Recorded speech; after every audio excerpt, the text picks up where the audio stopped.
অভিভাৱক অভিভাৱিকাসকলক নমস্কাৰ, লগতে মৰমৰ ছাত্ৰ ছাত্ৰীকো নমস্কাৰ।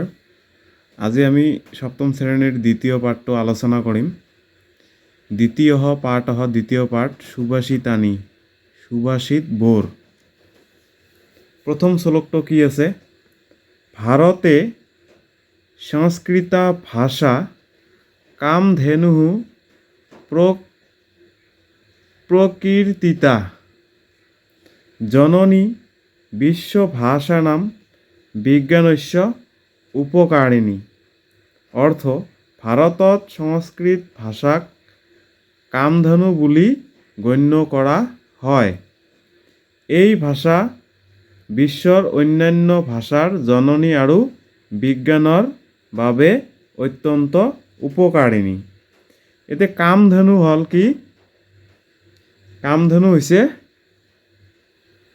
স্বৰ্গৰ এজনী গাই গৰু, যি গাই গৰুৱে সকলো কামনা বাসনা পূৰণ কৰে। যি গাই গৰুৱে মনৰ কামনা বাসনা পূৰণ কৰে, সেই গাই গৰুজনীকেই কামধেনু বুলি কোৱা হয়। আৰু এই আমাৰ সংস্কৃত ভাষাক কামধেনুৰ লগত কি কৰা হয়? তুলনা কৰা হয়। ২ নম্বৰ শ্লোকটো কি আছে? সত্যম মাতা পিতা জ্ঞানম ধর্ম ভ্রাতা দয়া সখা শান্তিঃ পত্নী ক্ষমা পুত্রঃ সরতে মম বান্ধবঃ।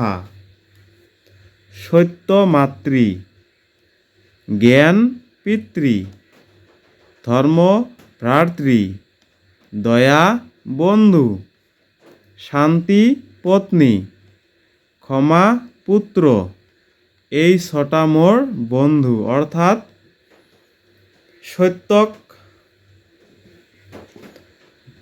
মা বুলি কোৱা হৈছে, জ্ঞানক পিতা বুলি কোৱা হৈছে, ধৰ্মক ভাই বুলি কোৱা হৈছে, দয়াক বন্ধু বুলি কোৱা হৈছে, শান্তিক পত্নী বুলি কোৱা হৈছে আৰু ক্ষমাক পুত্ৰ বুলি কোৱা হৈছে। আৰু এই ছটাই হৈছে কি? মোৰ বন্ধু। তাৰ পিছৰ শ্লোকটো কি আছে? কাক দৃষ্টিঃ বক ধ্যানম শান নিদ্ৰা তথৈব চ অল্পাহাৰম জীৰ্ণ বস্ত্ৰম পঞ্চৈতে ছাত্ৰ লক্ষণম। কাউৰীৰ দৰে দৃষ্টি, বগলীৰ দৰে ধ্যান, কুকুৰৰ দৰে টোপনি, কমকৈ খোৱা, সাধাৰণ পোছাক পৰিধান কৰা, এই 5টা ছাত্ৰৰ লক্ষণ। অৰ্থাৎ ছাত্ৰ এজন হ'বলৈ হ'লে এই 5টা গুণ থাকিব লাগিব। আমাৰ দৃষ্টি পুৰা কাউৰীৰ নিচিনা হ'ব লাগিব। বগলী যেনেদৰে ধ্যান কৰে মাছ ধৰোঁতে এখন ভৰি তুলি এখন ভৰিৰ ওপৰত থিয় হৈ, তেনেকুৱা আমাৰ ধ্যান হ'ব লাগিব। কুকুৰৰ দৰে টোপনি হ'ব লাগিব। কুকুৰ বহুত কম টোপনি পাৰে। আমি কমকৈ খাব লাগিব। আমি সাধাৰণ পোছাক পৰিধান কৰিব লাগিব। অৰ্থাৎ জীৰ্ণ বস্ত্ৰমে কি বুজাইছে? সাধাৰণ পোছাক পৰিধান কৰা। অৰ্থাৎ আমি এই সংসাৰৰ ভোগ বিলাসিতা বাদ দি কি কৰিব লাগিব? পঢ়াৰ প্ৰতি আমি, অধ্যয়নৰ প্ৰতি আমি গুৰুত্ব দিব লাগিব। এইটোৱে বুজাইছে। আৰু এই 5টা হৈছে ছাত্ৰৰ লক্ষণ। তাৰ পিছৰ শ্লোক কি আছে? হস্তস্য ভূষণম দানম সত্যম কণ্ঠস্য ভূষণম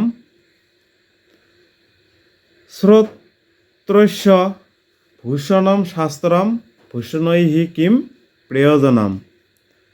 হাতৰ প্ৰকৃত অলংকাৰ হৈছে দান।